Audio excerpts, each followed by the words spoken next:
Doctor Sambit Patra, आपके साथ शुरुआत करते हुए, प्रभुराम के साथ धोखा है, ये जनता के साथ धोखा है। प्रियंका वाड्रा ने भी यह लिखा है। प्रियंका गांधी लिखती हैं, उस चंदे का दुरुपयोग अधर्म है, पाप है, उनकी आस्था का अपमान है। ऋषिकेश उपाध्याय, आपके मेयर जानते थे 2 करोड़ की जमीन है, फिर ये 18.5 करोड़ की कैसे हो गई, ये विपक्ष का सवाल है।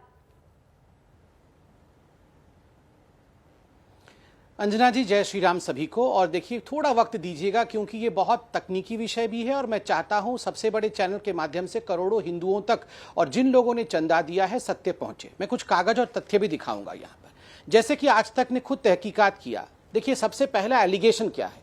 सबसे बड़ा एलिगेशन है कि 10 मिनटों के अंदर जो है एक बहुत बड़ा इन्फ्लेशन हो गया। जो जमीन 2 करोड़ की थी वो जमीन 18.5 करोड़ की हो गई, और वो भी 10 मिनट के अंदर हो गया। नहीं, ये कहानी 10 मिनट की नहीं, ये कहानी 10 वर्षों की है। और आज तक ने भी लगभग इसका एक जांच और खाका तैयार किया कि किस प्रकार 2010-11 की ये कहानी है। ये पहला एग्रीमेंट टू सेल, एक होता है एग्रीमेंट टू सेल और एक होता है बेनामा। बेनामा मतलब सेल डीड, दोनों अलग अलग होते हैं। मैं ये एग्रीमेंट टू सेल मतलब मैं आपको ये जमीन बेचूंगी। ये कुसुम पाठक जी जिसके विषय में आपने अभी कहा, ये 2011 का सेल डीड आप देख सकते हैं। रकम भी आप देख सकते हैं 1,99,00,000 के आसपास का है, क्योंकि अच्छे से जो हैंडराइटिंग होती है कई बार इनकी समझ में नहीं आती है, फिर भी आप देख सकते हैं जो मैं पढ़ पा रहा हूं 1,99,00,000।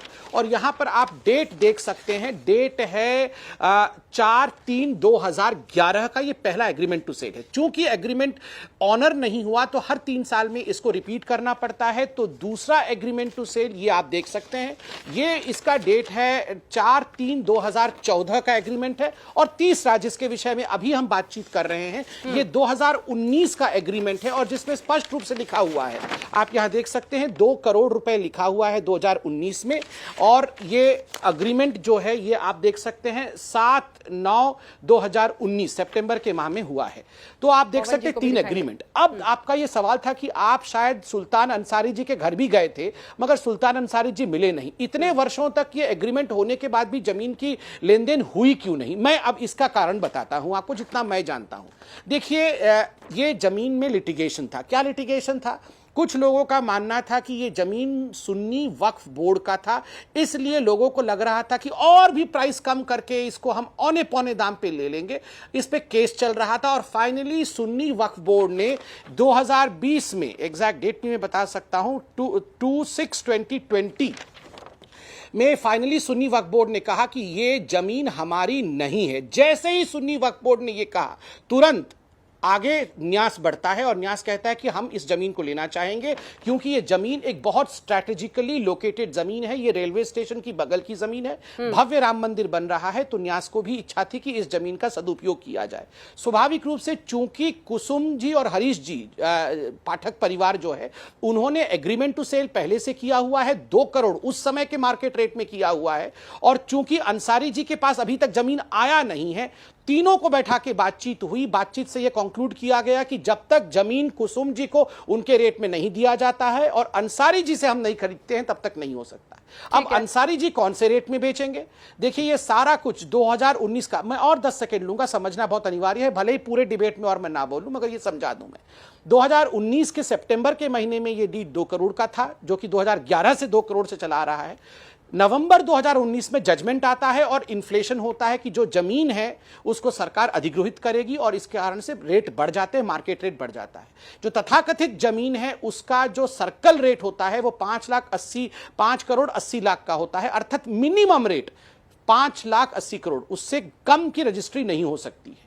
अगर सरकार ने जो अनाउंसमेंट किया था, उत्तर प्रदेश की सरकार ने, कि 4 गुना रकम में वो लैंड एक्वायर करेगी, अगर सरकार ने ये लैंड एक्वायर किया होता तो लगभग 24 से 25 करोड़ में इस लैंड को सरकार एक्वायर करती। मगर न्यास ने इसमें बार्गेनिंग करके ये निर्णय लिया कि जो अभी मार्केट रेट 20 करोड़ का है, हम इसको 18.5 करोड़ में, क्योंकि अंसारी साहब तैयार हो गए, लिया। और जो लोग मनी लॉन्ड्रिंग के विषय में ये बता रहे हैं, मैं बता दूं, मनी लॉन्ड्रिंग तब होता है जब हवाला ट्रांजैक्शन होता है। यहां तो सब कुछ व्हाइट में है जी। यहां तो सब कुछ अकाउंट से अकाउंट में गया हुआ है, सब कुछ व्हाइट में गया हुआ है, चेक से गया हुआ है, ऑनलाइन गया हुआ है, कोई पेमेंट कैश से नहीं हुआ है। और अंत में एक ही दिन में इसलिए हुआ क्योंकि न्यास ने डिसाइड किया कि ये लैंड अब डिस्प्यूटेड नहीं है। वक्फ बोर्ड ने भी कह दिया कि कोई डिस्प्यूट नहीं है, ठीक है। अब हम तुरंत इसको एक्वायर करें। इसलिए जो 2011 से चला आ रहा था उसको तुरंत हमने उसको फलीभूत किया और न्यू मार्केट रेट में बार्गेनिंग करके कम दाम में उसे न्यास ने एक्वायर किया। अब बताइए इसमें क्या आपत्ति है इन लोगों को? ठीक है, पवन जी जवाब देंगे। पवन जी, क्या आप उनकी दलील से आप आश्वस्त हैं? क्या फॉल स्टार्ट हो गया इस इशू पे? 2011 का सेल डीड वो दिखा रहे हैं, 2 करोड़ से लेकर आज उसकी कीमत। पवन खेड़ा जी, आपने भी अपने लिए कोई प्लॉट कभी आपके रिश्तेदारों ने आपने खरीद फरोख्त की होगी या बेचा होगा, सर्कल रेट से कम में रजिस्ट्री होती है? कितनी सेल डीड आप दिखा दीजिए, दिल्ली में आप करके दिखा दीजिए, कहीं भी दिखा दीजिए। तो इस तरह की दलीलें ना दें। जो विटनेस था, जो गवाह था अनिल मिश्रा, वो ट्रस्ट में है या नहीं है, इसका उत्तर दिलवाइए। वो गवाह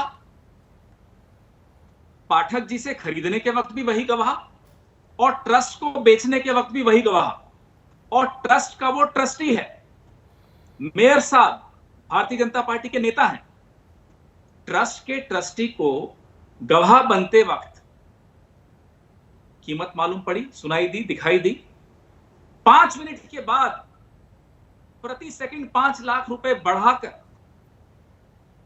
आप 18 करोड़ में वही गवाह उस पर भी हस्ताक्षर कर रहा, और वो गवाह है, वो छोटी कोई बात नहीं, गवाह कोई भी हो सकता है, लेकिन ये गवाह ट्रस्टी है। और ये ट्रस्ट माननीय सर्वोच्च न्यायालय द्वारा आदेशित ट्रस्ट है, प्रधानमंत्री जी ने स्वयं बनाया है। आज अगर इन आरोपों का जांच का कोई विरोध भी करता है, कोई भी, वो संबित जी तो नहीं करेंगे विरोध क्योंकि जांच से क्या घबराहट, कोई भी अगर इसका विरोध करता है तो मैं आरोप लगाता हूं कि वो इसमें हिस्सेदार है, इस भ्रष्टाचार में। अगर आप हिस्सेदार नहीं है इस भ्रष्टाचार में, करिए इस पर जांच, क्योंकि माननीय सर्वोच्च न्यायालय जिनकी संविधान में श्रद्धा होती है उनकी श्रद्धा के साथ भी खिलवाड़ है, जिनकी प्रभु राम में श्रद्धा है उनकी श्रद्धा के साथ भी खिलवाड़ है। आप हम सबकी श्रद्धा के साथ खिलवाड़ कर रहे हैं। मैं संविधान को भी मानता हूं, प्रभु राम को भी मानता हूं, मेरे साथ तो आप दो खिलवाड़ कर रहे हैं, ये नहीं होने देंगे। इस पर जांच होनी होगी और सर्वोच्च न्यायालय द्वारा ही जांच होनी चाहिए।